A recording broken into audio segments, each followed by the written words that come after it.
What's up, guys? It's here. That's right. It's here. My book, Showtime: How to Promote and Win. This book right here, y'all, you guys are getting. You guys are getting about 25 years in 160 pages. To interrupt you. Thank you. Wow, man, that was fast, and this It's pretty looks quick in the morning. I threw some jelly. That's a coffee in case you need Yes, your receipt ma'am. with a tip. And I did throw a bottle of hot sauce. I know a lot of guys eat hot This sauce in the morning. Man, this is awesome. You are where are you from? Youngstown. Oh, really? Yes, ma'am. Well, that's not, I know where that is. I grew up in Warren. My son lives in Howland. And Yeah, I'm from my ex-husband Youngstown. lived in Niles. I'm out doing some Amish. I got some Amish up the road. Ah. And then when I'm around here, I like to come here. I used to come sitting there. Y'all did. I think y'all did some remodeling. We it did. looks nice. This has been up for 2.5 or 3 years. Yeah, Finally but I got it always done. want, when I come through here, I come through here a lot. But when I'm close, I like to come here and eat. Oh, we the food is appreciate it. awesome. It looks, man. My son be freaking out watching somebody. He loves blogging. He's 25. He watches all kinds of blogs. And Yeah, all kinds that's of what videos. I do. Yes, ma'am. And Thank you. I don't get it all, but my son's been trying to teach me. I definitely plug the restaurant. Thank you. We appreciate Yes, ma'am. it. Look at this. Wow. Sheesh.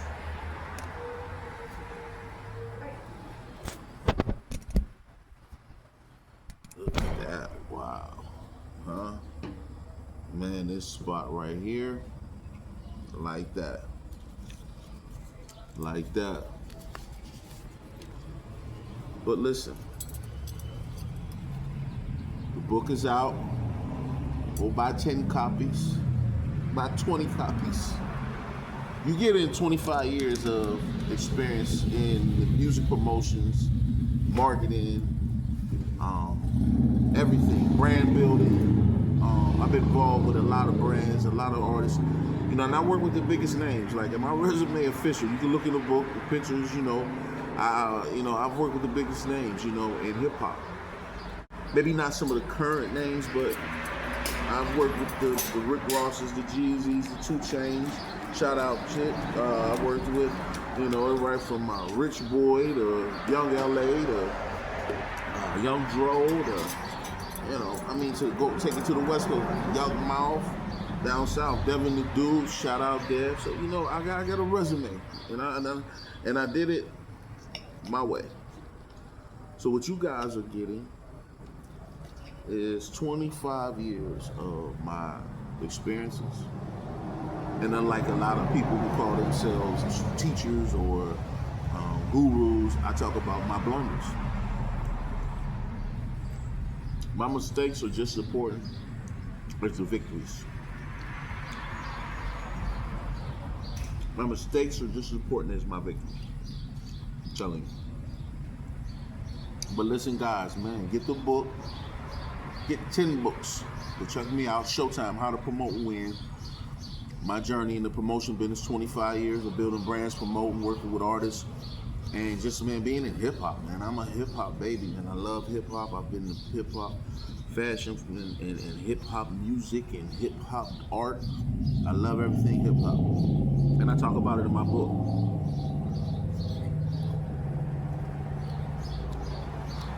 But also, man, I want everybody, I kind of, I made a statement that a public proclamation that I was done talking about, the foolish hip hop issues and stuff, but I gotta elaborate on something that's going on. I gotta elaborate on something. Right now, the world is seeing real time the power of our federal government.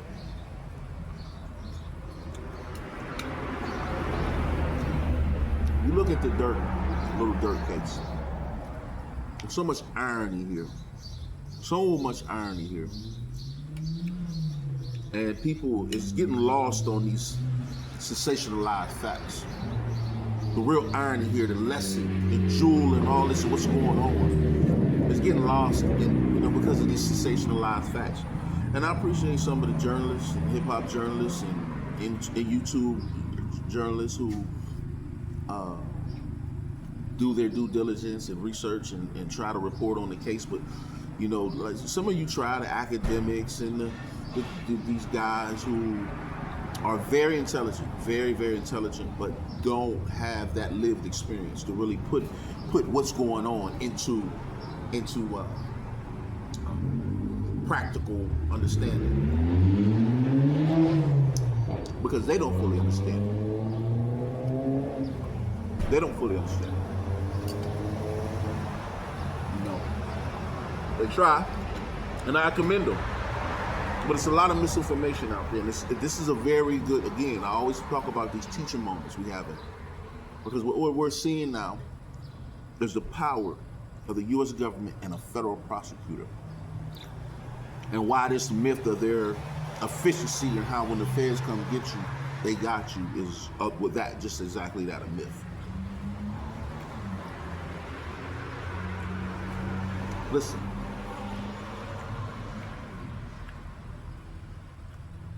This case with Dirk originally started as a murder for hire. Everybody was, oh man, you know, it's this person is, that person is, you know, this telling and that. And then nobody really knew what was going on. They took a lot of just random circumstantial facts and just started making a case. The internet and the YouTube streets is vicious. Like, it's retarded, to say the least. It's retarded, to say the least. But this case started as a murder for hire. That Dirk hired hitters to kill Quando Rondo, but they end up killing Quando Rondo's cousin.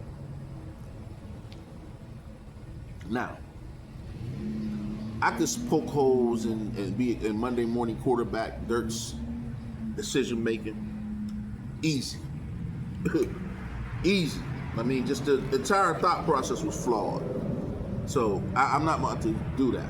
I mean, that's obvious. Any adult would know to see the flawed thinking in Dirk's, in this entire plan, whoever planned it. Not saying he had planned it, but allegedly. Now, this case started off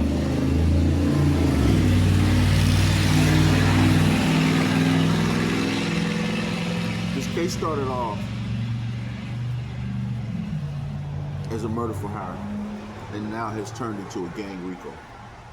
Let me tell you what's going on. Remember, you hear this here. This is a man who's been through federal trials, testified in federal trials, sat through federal trials, and have about 19 years of experience dealing with the federal government. I've never had a state case, ever. I've had 3 cases in my life, and all of them were federal.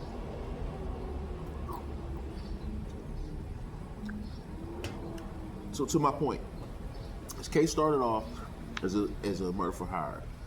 The prosecutor, and I tell people this, the investigation starts after the arrest. Hear me, listen. The investigation starts after the arrest. You know, they always say, oh, you know, when the feds come get you, it's because they got you. That ain't true. When the feds come get you, it's not because they got you and they did this hard leg work, investigative work. No. It's because when the feds come get you, it's because the threshold to get an indictment in front of a grand jury is so low, so easy. And then there's other elements that plays into this.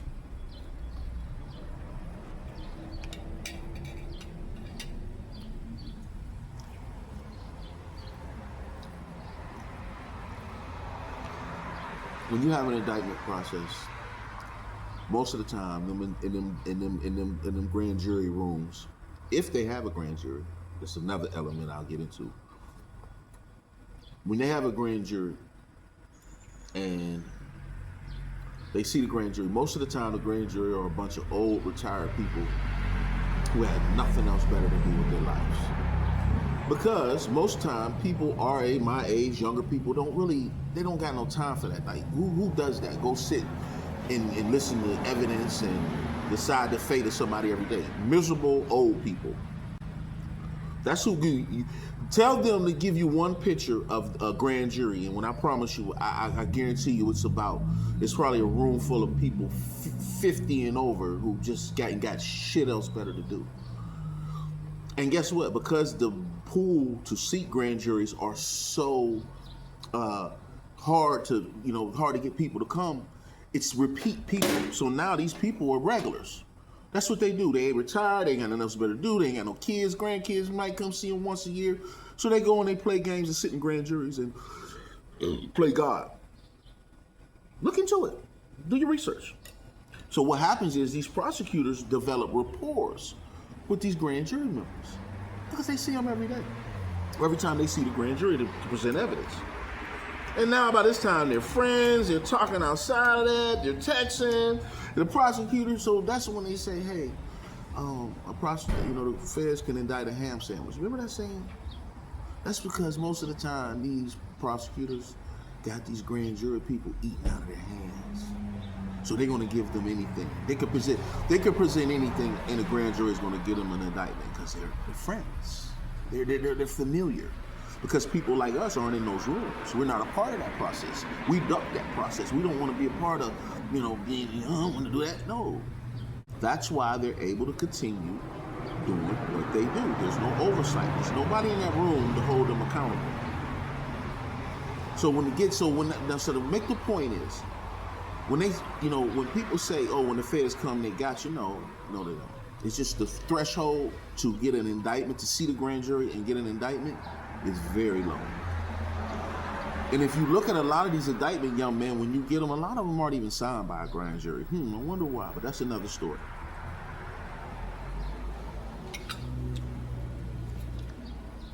Listen, they started off as a murder for hire. After they arrested everybody, they start doing what's called investigative interviews. That's when the investigation starts, because now when you got people confined, they're locked up, no bond, detached from the family, unless you're prepared mentally, it's even the hardest of the hardest criminals, you out of town somewhere, whole 10 states away from your family in jail, fighting a fucking murder for hire or RICO. The feds play on that. They play on that. They listen to all your phone conversations. They know your girl, and you in the jail and you talking to your baby, you coming home. They know she worried, they know it all. They're so dirty then they went to one of my exes and told them about my other ex. And I was talking to her on the phone in jail to make her mad, to get her to flip. They wanted her to give them some information. They wanted to make her mad. So she'll flip on me.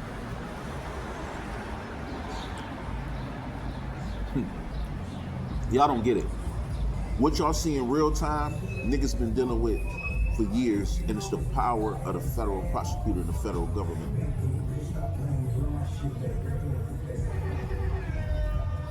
Now this case went from a murder for hire, then they got new evidence, and it now has morphed into a gang indictment, okay? Now people think that's normal. No, that's not.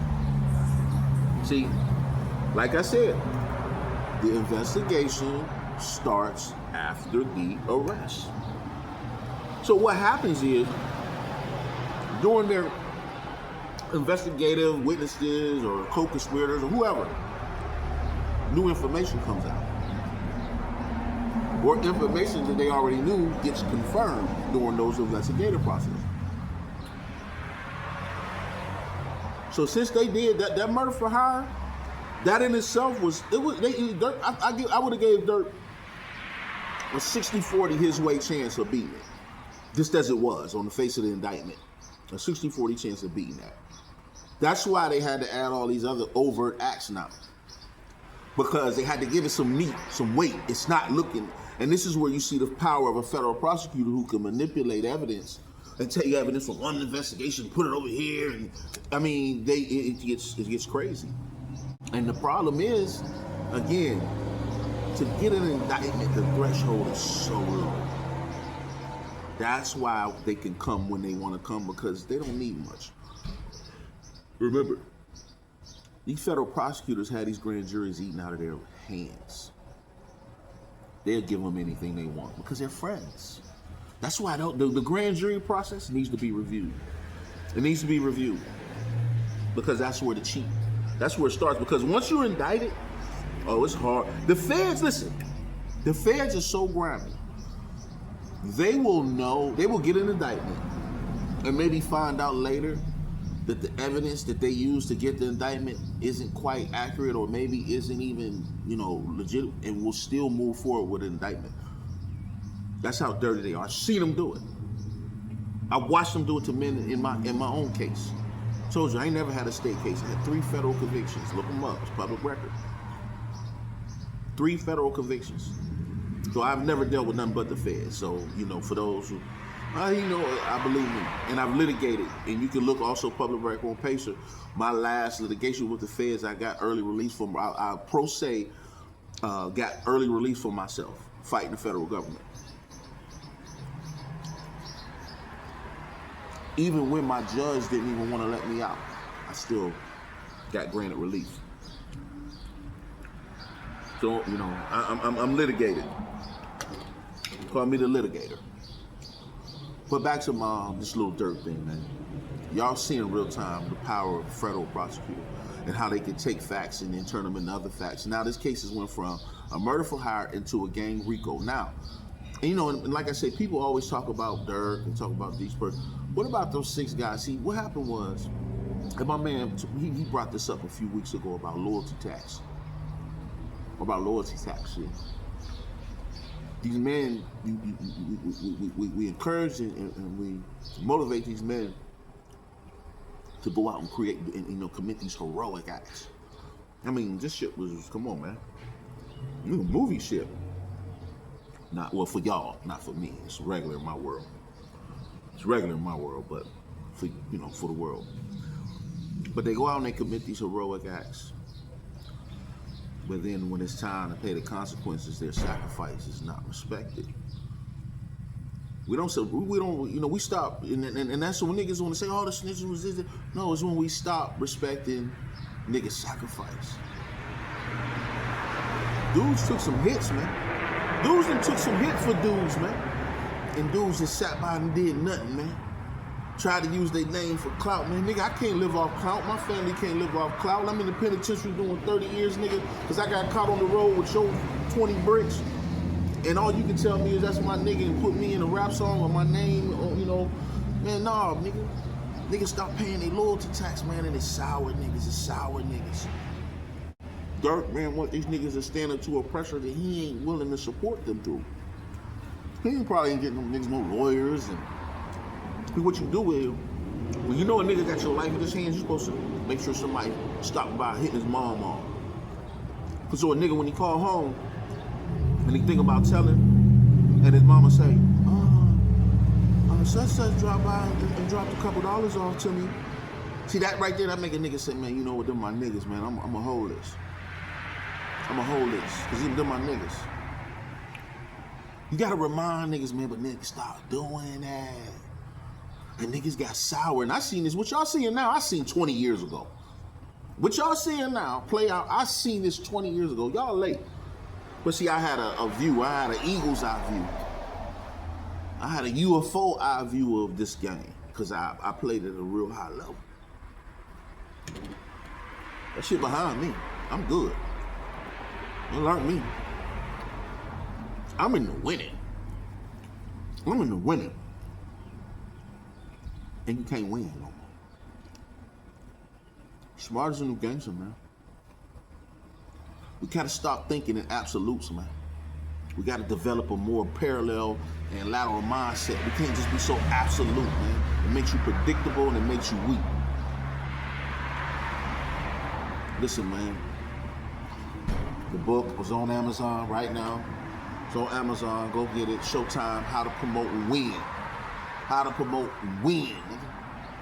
It's your boy Black Terry, man. Y'all know what it is. How to Promote Win. Showtime. How to Promote Win, man. It's on Amazon. Go buy 10 copies. Listen, Dirk. Listen, bro. If you guilty, take the plea.